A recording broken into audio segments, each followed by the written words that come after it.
ನಮಸ್ಕಾರ, ನೀವು ನೋಡ್ತಾ ಇದ್ದೀರಾ ಜಿ ಕನ್ನಡ ನ್ಯೂಸ್. ನಾನು ಶಿವರಾಮು. ದಿನದ ಎಲ್ಲ ಪ್ರಮುಖ ಸುದ್ದಿಗಳನ್ನು ನೋಡೋಣ ವಿಶೇಷ ಸಮಾಚಾರದಲ್ಲಿ.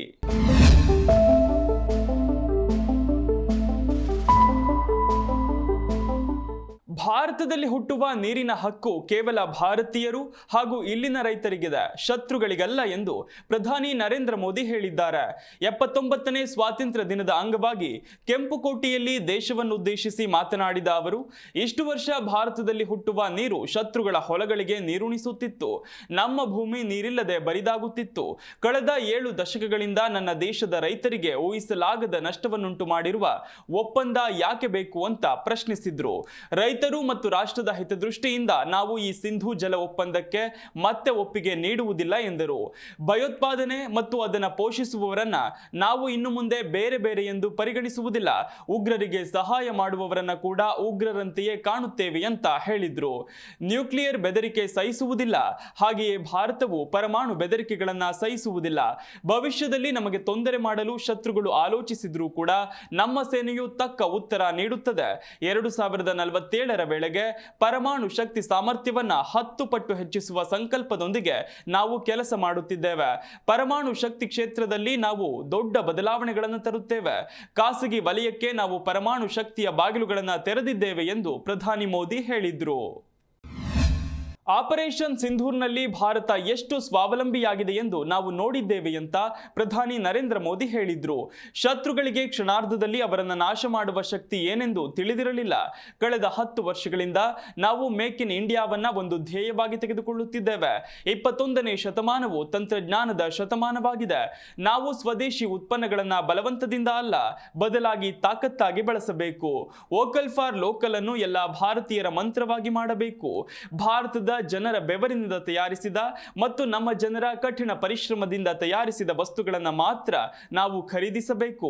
ಆಗ ದೇಶವು ಕೆಲವೇ ದಿನಗಳಲ್ಲಿ ಬದಲಾಗುತ್ತದೆ. ದೇಶದ ಯುವಕರೇ, ತಮ್ಮ ಆಲೋಚನೆಗಳನ್ನ ಎಂದಿಗೂ ಸಾಯಲು ಬಿಡಬೇಡಿ. ನಾನು ನಿಮ್ಮೊಂದಿಗೆ ನಿಲ್ಲುತ್ತೇನೆ. ಸೈಬರ್ ಭದ್ರತೆಯಿಂದ ಹಿಡಿದು ಕೃತಕ ಬುದ್ಧಿಮತ್ತೆಯವರೆಗೆ ಎಲ್ಲವೂ ನಮ್ಮದಾಗಿರುವುದು ಇಂದಿನ ಅಗತ್ಯವಲ್ಲವೇ? ನಮ್ಮ ಜನರ ಶಕ್ತಿ ಇದರಲ್ಲಿ ಭಾಗಿಯಾಗಬೇಕು. ಇಂದು ಅದು ಸಾಮಾಜಿಕ ಮಾಧ್ಯಮವಾಗಲಿ ಅಥವಾ ವಿಶ್ವದ ಇತರ ವೇದಿಕೆಗಳಾಗಲಿ, ನಾವು ವಿಶ್ವದ ವೇದಿಕೆಗಳಲ್ಲಿ ಕೆಲಸ ಮಾಡುತ್ತಿದ್ದೇವೆ. ನಾವು UPI ನ ಶಕ್ತಿಯನ್ನ ಜಗತ್ತಿಗೆ ತೋರಿಸಿದ್ದೇವೆ. ಡಿಜಿಟಲ್ ವಹಿವಾಟಿನಲ್ಲಿ ಭಾರತ ಮಾತ್ರ 50% ಕೊಡುಗೆ ನೀಡುತ್ತಿದೆ ಎಂದರು. ಹೊಸ ತಲೆಮಾರಿನ ಮಕ್ಕಳಲ್ಲಿ ಬದಲಾವಣೆ ತರುವುದಕ್ಕಾಗಿ ಮೊಬೈಲ್ ಬಿಡಿ, ಪುಸ್ತಕ ಹಿಡಿ ಮತ್ತು ಓದು ಕರ್ನಾಟಕ ಎಂಬ ಕಾರ್ಯಕ್ರಮ ಹಮ್ಮಿಕೊಂಡಿದ್ದೇವೆ ಎಂದು ಮುಖ್ಯಮಂತ್ರಿ ಸಿದ್ದರಾಮಯ್ಯ ಘೋಷಣೆ ಮಾಡಿದರು. 79ನೇ ಸ್ವಾತಂತ್ರ್ಯೋತ್ಸವ ಪ್ರಯುಕ್ತ ಮಾಣಿಕ್ ಷಾ ಪರೇಡ್ ಮೈದಾನದಲ್ಲಿ ರಾಷ್ಟ್ರ ಧ್ವಜಾರೋಹಣ ನೆರವೇರಿಸಿ ರಾಜ್ಯದ ಜನತೆಯನ್ನು ಉದ್ದೇಶಿಸಿ ಮಾತನಾಡಿದ ಅವರು, ನಾವೆಲ್ಲರೂ ಗಮನಿಸಿರುವ ಹಾಗೆ ನಮ್ಮ ಹೊಸ ತಲೆಮಾರು ಮೊಬೈಲ್ ಫೋನ್, ಇಂಟರ್ನೆಟ್ ಮುಂತಾದವುಗಳ ಭರಾಟೆಯಲ್ಲಿ ವಿಪರೀತ ತಲ್ಲಣಗಳನ್ನು ಎದುರಿಸುತ್ತಿದೆ. ಖಿನ್ನತೆ, ಆತಂಕ, ವಿನಾಕಾರಣ ಸಿಟ್ಟು, ದ್ವೇಷ ಮುಂತಾದ ಭಾವನೆಗಳಲ್ಲಿ ಸಿಲುಕಿ ಸಂಕಷ್ಟ ಪಡುತ್ತಿದೆ. ಈ ಸಾಮಾಜಿಕ ಸಮಸ್ಯೆಯನ್ನು ಹೋಗಲಾಡಿಸಲು ನಾವೆಲ್ಲರೂ ಸೇರಿ ಹೊಸ ದಾರಿಗಳನ್ನು ಹುಡುಕಿಕೊಳ್ಳಬೇಕಾಗಿದೆ. ಇದಕ್ಕಾಗಿ ನಾವು ಮೊಬೈಲ್ ಬಿಡಿ, ಪುಸ್ತಕ ಹಿಡಿ ಎಂಬ ಹೊಸ ಕಾರ್ಯಕ್ರಮ ಹಮ್ಮಿಕೊಂಡಿದ್ದೇವೆ ಎಂದರು. ನಾವು ಕೇವಲ ಉದ್ಯೋಗಗಳನ್ನು ಸೃಷ್ಟಿಸುತ್ತಿಲ್ಲ, ಜನರ ಜೀವನವನ್ನು ಬದಲಾಯಿಸುವಂತಹ ಆಲೋಚನೆಗಳು, ಆವಿಷ್ಕಾರಗಳು ಮತ್ತು ಹೊಸತನಗಳನ್ನು ಸೃಷ್ಟಿಸುತ್ತಿದ್ದೇವೆ. ನಮ್ಮ ಈ ಆಲೋಚನೆಗಳು ಗಡಿಯಾಚೆಗೂ ತಲುಪಿವೆ ಎಂದು ಕಾಂಗ್ರೆಸ್ ಸರ್ಕಾರದ ಯೋಜನೆಗಳನ್ನು ಉಲ್ಲೇಖಿಸಿ ಸಿದ್ದರಾಮಯ್ಯ ಮೆಚ್ಚುಗೆ ವ್ಯಕ್ತಪಡಿಸಿದ್ರು. ನಕ್ಸಲ್ ನಿಗ್ರಹ ಕಾರ್ಯಾಚರಣೆಯ ಬಗ್ಗೆ ಉಲ್ಲೇಖಿಸಿದ ಅವರು, ಕರ್ನಾಟಕವನ್ನ ನಕ್ಸಲ್ ಮುಕ್ತ ರಾಜ್ಯವೆಂದು ಘೋಷಿಸಿದ್ದೇವೆ. ಹಾಗೆಯೇ ನಾವೆಲ್ಲರೂ ನಮ್ಮ ಹೆಮ್ಮೆಯ ರಾಜ್ಯವನ್ನ ಡ್ರಗ್ಸ್ ಮುಕ್ತ ರಾಜ್ಯವನ್ನಾಗಿ ಘೋಷಿಸಬೇಕಾಗಿದೆ. ಈ ಹೋರಾಟದಲ್ಲಿ ಪ್ರತಿ ಪ್ರಜೆಯು ಯೋಧರಂತೆ ಕೆಲಸ ಮಾಡಬೇಕಿದೆ. ಸರ್ಕಾರವು ಈಗಾಗಲೇ ಈ ವಿಚಾರದಲ್ಲಿ ಸಕಲ ಆಯಾಮಗಳಲ್ಲಿ ಕೆಲಸ ಮಾಡುತ್ತಿದೆ ಎಂದರು. ಒಕ್ಕೂಟ ಸರ್ಕಾರವು ತೆರಿಗೆ ಮುಂತಾದ ಸಂಪನ್ಮೂಲಗಳನ್ನು ಹಂಚುವಾಗ ನಿಷ್ಪಕ್ಷಪಾತ ಧೋರಣೆ ಅನುಸರಿಸುತ್ತಿಲ್ಲ ಎಂದು ಸಿಎಂ ಸಿದ್ದರಾಮಯ್ಯ ಕಿಡಿಕಾರಿದ್ದಾರೆ. ಐಟಿ, ಇಡಿ, ಸಿಬಿಐ ಮತ್ತು ಕೆಲವು ಸಾಂವಿಧಾನಿಕ ಸಂಸ್ಥೆಗಳು ಪ್ರಜಾಪ್ರಭುತ್ವದ ಹಾಗೂ ಸಂವಿಧಾನದ ನೈಜ ಮೌಲ್ಯಗಳ ಉಳಿವಿಗಾಗಿ ಕಾರ್ಯನಿರ್ವಹಿಸುತ್ತಿಲ್ಲ ಎಂಬ ಆಕ್ರೋಶವು ವಿವಿಧ ವೇದಿಕೆಗಳಿಂದ ವ್ಯಕ್ತವಾಗುತ್ತಿದೆ. ಈ ಕುರಿತು ಜವಾಬ್ದಾರಿಯುಳ್ಳ ನಾಗರಿಕರೆಲ್ಲ ಧ್ವನಿ ಎತ್ತಬೇಕಾಗಿದೆ ಎಂದು ಸಿಎಂ ಸಿದ್ದರಾಮಯ್ಯ ಕರೆ ನೀಡಿದ್ರು. ಇನ್ನು ಗ್ಯಾರಂಟಿ ಯೋಜನೆಗಳ ಬಗ್ಗೆ ಮೆಚ್ಚುಗೆ ವ್ಯಕ್ತಪಡಿಸಿದ ಅವರು, ಕರ್ನಾಟಕವು ಈಗ ತಲಾದಾಯದ ವಿಚಾರದಲ್ಲಿ ಮೊದಲ ಸ್ಥಾನದಲ್ಲಿದೆ.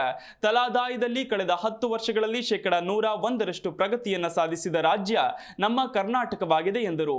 ಕರ್ನಾಟಕವನ್ನ ಸರ್ವ ಜನಾಂಗದ ಶಾಂತಿಯ ತೋಟವನ್ನಾಗಿಯೇ ಉಳಿಸಿಕೊಳ್ಳುವುದು ನಮ್ಮೆಲ್ಲರ ಜವಾಬ್ದಾರಿಯಾಗಿದೆ.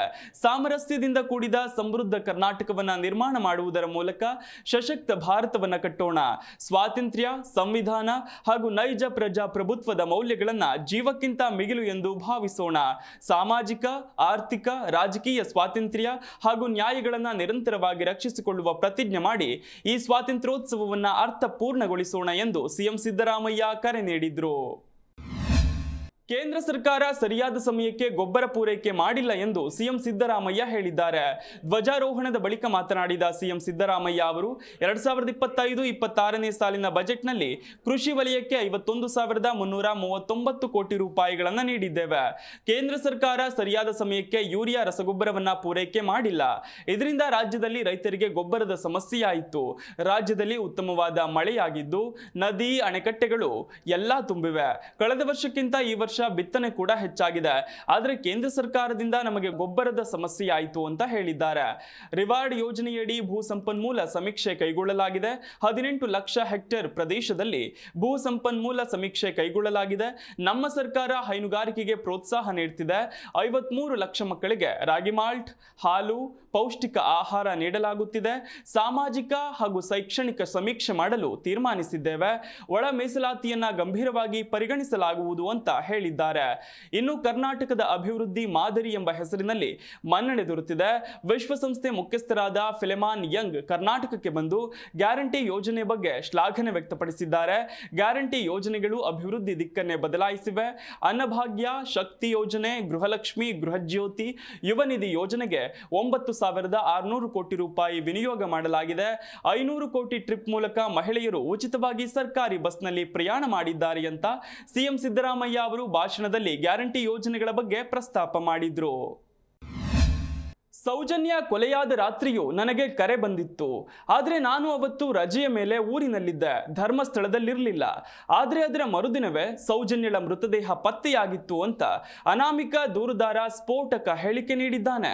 ಇದೇ ಮೊಟ್ಟ ಮೊದಲ ಬಾರಿಗೆ ಸುದ್ದಿವಾಹಿನಿಯೊಂದರ ಜೊತೆಗೆ ಈ ಸಾಕ್ಷಿ ದೂರುದಾರ ವ್ಯಕ್ತಿ ಮಾತನಾಡಿದ್ದು, ದೇವಸ್ಥಾನದ ಆದೇಶದ ಮೇರೆಗೆ ತಾನು 100 ಶವಗಳನ್ನು ಹುತ್ತು ಹಾಕಿರುವುದಾಗಿ, ಈ ಕೆಲಸಗಳನ್ನು ಮಾಡಿದ್ದಾಗಿ ಸ್ಫೋಟಕ ಹೇಳಿಕೆ ನೀಡಿದ್ದಾನೆ.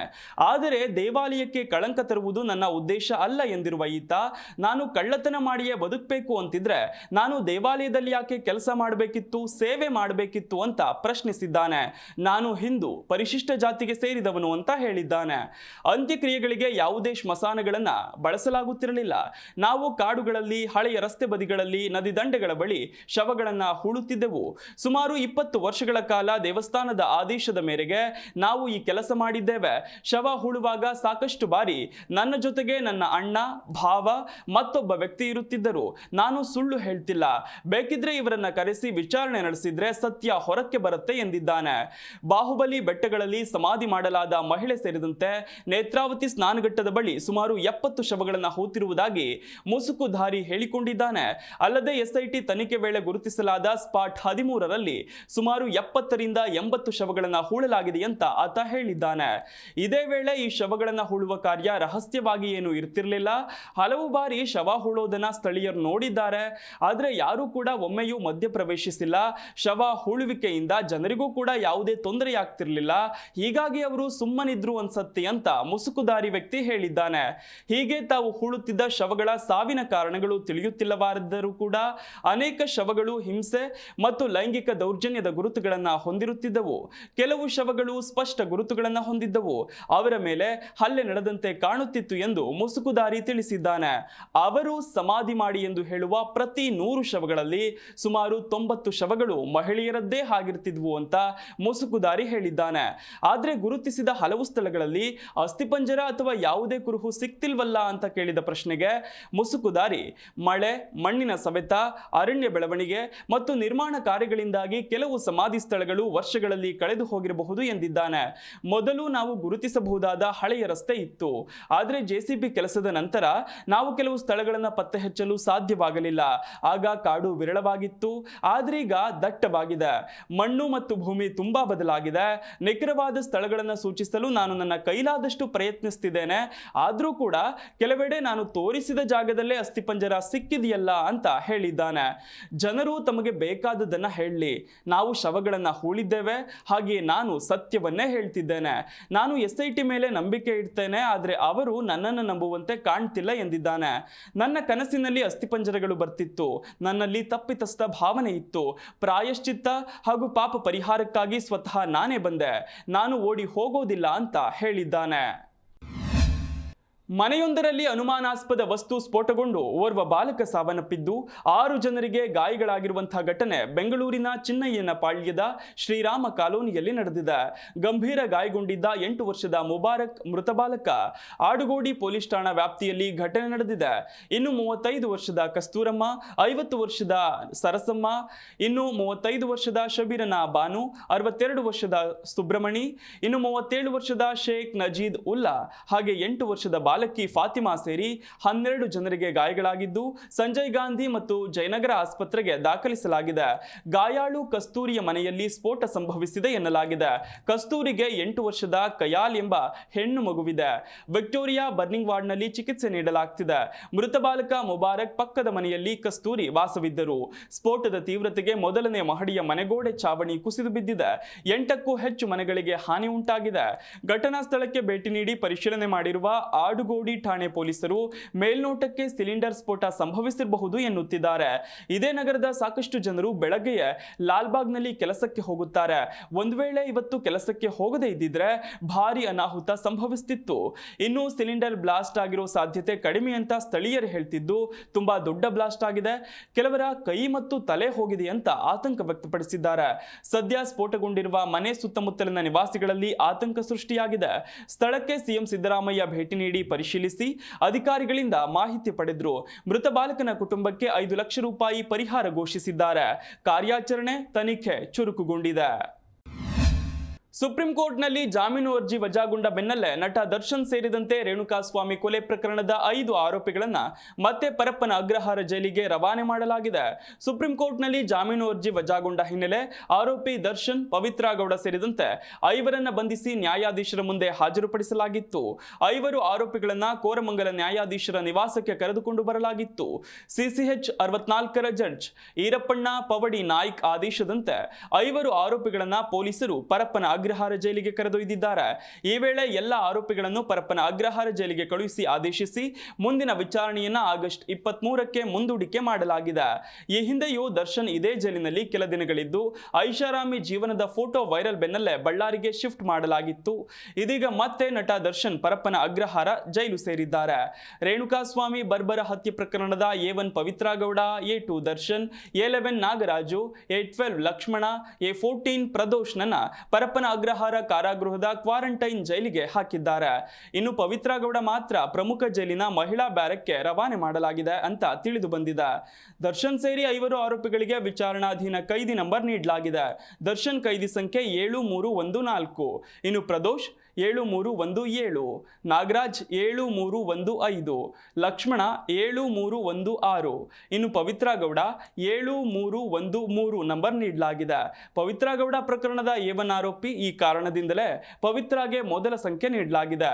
ನಂತರದ ಸಂಖ್ಯೆಯನ್ನ ದರ್ಶನ್ಗೆ ಕೊಡಲಾಗಿದೆ. ಹಾಸನದ ಮಾಜಿ ಸಂಸದ ಪ್ರಜ್ವಲ್ ರೇವಣ್ಣಗೆ ಈಗಾಗಲೇ ಜನಪ್ರತಿನಿಧಿಗಳ ನ್ಯಾಯಾಲಯ ಜೀವಾವಧಿ ಶಿಕ್ಷೆ ವಿಧಿಸಿದೆ. ಇದರ ಬೆನ್ನಲ್ಲೇ ನ್ಯಾಯಾಲಯ ನೀಡಿರೋ ತೀರ್ಪನ್ನು ಪ್ರಶ್ನಿಸಿ ಪ್ರಜ್ವಲ್ ರೇವಣ್ಣ ಪರ ವಕೀಲರು ವಾರದಲ್ಲಿ ಹೈಕೋರ್ಟ್ಗೆ ಮೇಲ್ಮನವಿ ಸಲ್ಲಿಕೆ ಮಾಡಲಿದ್ದಾರೆ. ನಗರದ ಜನಪ್ರತಿನಿಧಿಗಳ ಕೋರ್ಟ್ ಪ್ರಜ್ವಲ್ ರೇವಣ್ಣಗೆ ಜೀವಾವಧಿ ಶಿಕ್ಷೆ ಜೊತೆಗೆ 11.50 ಲಕ್ಷ ರೂಪಾಯಿಗಳ ದಂಡ ವಿಧಿಸಿದೆ. ಈ ಸಂಬಂಧ ಈ ತೀರ್ಪು ಪ್ರಶ್ನಿಸಿ ಪ್ರಜ್ವಲ್ ಪರ ವಕೀಲರು ಹೈಕೋರ್ಟ್ಗೆ ಮನವಿ ಮಾಡಲಿದ್ದಾರೆ. ಈ ಬಗ್ಗೆ ಸಿದ್ಧತೆ ನಡೆದಿದ್ದು ಪ್ರಜ್ವಲ್ ರೇವಣ್ಣ ಜೊತೆ ಅವರ ವಕೀಲರು ವಕೀಲರು ಮಾತನಾಡಿದ್ದಾರೆ ಎನ್ನಲಾಗಿದೆ. ಇನ್ನು ತೀರ್ಪು ನೀಡಿದ 3 ತಿಂಗಳ ಒಳಗಾಗಿ ಹೈಕೋರ್ಟ್ಗೆ ಅರ್ಜಿ ಸಲ್ಲಿಕೆ ಮಾಡಲು ಅವಕಾಶವಿದೆ. ತಡವಾಗಿ ಮೇಲ್ಮನವಿ ಸಲ್ಲಿಕೆ ಮಾಡುವುದಕ್ಕಿಂತ ಶೀಘ್ರವೇ ಸಲ್ಲಿಕೆ ಮಾಡುವುದು ಉತ್ತಮ ಅಂತ ಕಾನೂನು ತಜ್ಞರ ಸಲಹೆ ನೀಡಿದ ಹಿನ್ನೆಲೆಯಲ್ಲಿ ಸಿದ್ಧತೆ ಮಾಡಿಕೊಳ್ಳುತ್ತಿದ್ದಾರೆ. ಈ ನಿಟ್ಟಿನಲ್ಲಿ ಆದೇಶದ ಪ್ರತಿ ಅಂಶಗಳನ್ನು ಲೀಗಲ್ ಟೀಮ್ ಪರಿಶೀಲನೆ ಮಾಡಿದೆ. ಖ್ಯಾತ ಹಿರಿಯ ವಕೀಲರ ಮೂಲಕ ಹೈಕೋರ್ಟ್ಗೆ ಅರ್ಜಿ ಸಲ್ಲಿಕೆ ಮಾಡಲಿದ್ದಾರೆ. ಇನ್ನು ಪ್ರಜ್ವಲ್ ತಾಯಿ ತಂದೆ ರೇವಣ್ಣ ಜೊತೆ ಫೋನ್ ಮೂಲಕ ಮಾತನಾಡಿದ್ದಾರೆ. ಜೈಲಧಿಕಾರಿಗಳು ಸಜಾ ಬಂದಿಯಾಗಿ ವಾರದ ಮೇಲಾದರೂ ಪ್ರಜ್ವಲ್ರನ್ನ ಕೆಲಸಕ್ಕೆ ನಿಯೋಜಿಸಿಲ್ಲ. ಈ ವಾರದಲ್ಲಿ ಕೆಲಸ ಆಯ್ಕೆ ಬಗ್ಗೆ ಪ್ರಜ್ವಲ್ಗೆ ತಿಳಿಸಲಿದ್ದಾರೆ. ವಾರದಲ್ಲಿ 3 ಬಾರಿ 10 ನಿಮಿಷ ಮಾತನಾಡಲು ಜೈಲಿನ ಮ್ಯಾನ್ಯುವಲ್ ಇದೆ. ಈ ನಡುವೆ ಹೈಕೋರ್ಟ್ ವಿಚಾರದ ಬಗ್ಗೆ ವಕೀಲರ ಜೊತೆ ಚರ್ಚೆ ಮಾಡಿದ್ದಾರೆ. ಇನ್ನು ಕೆಆರ್ ನಗರದ ಸಂತ್ರಸ್ತೆ ಪ್ರಕರಣದಲ್ಲಿ ಪ್ರಜ್ವಲ್ ರೇವಣ್ಣ ಅವರಿಗೆ ಜೀವಾವಧಿ ಶಿಕ್ಷೆ ಆಗಿದೆ. ಕಲಬುರಗಿಯ ಶರಣ ಬಸವೇಶ್ವರ ಸಂಸ್ಥಾನ ಮಠದ 8ನೇ ಪೀಠಾಧಿಪತಿ 92 ವರ್ಷದ ಡಾಕ್ಟರ್ ಶ್ರೀ ಶರಣಬಸಪ್ಪ ಅಪ್ಪ ಅವರು ಲಿಂಗೈಕ್ಯರಾಗಿದ್ದಾರೆ. ವಯೋಸಹಜ ಕಾಯಿಲೆಯಿಂದ ಬಳಲುತ್ತಿದ್ದ ಡಾಕ್ಟರ್ ಶರಣಬಸಪ್ಪ ಅಪ್ಪ ಅವರು ಕಲಬುರಗಿಯ ಚಿರಾಯು ಆಸ್ಪತ್ರೆಯಲ್ಲಿ ಚಿಕಿತ್ಸೆ ಪಡೆಯುತ್ತಿದ್ದರು.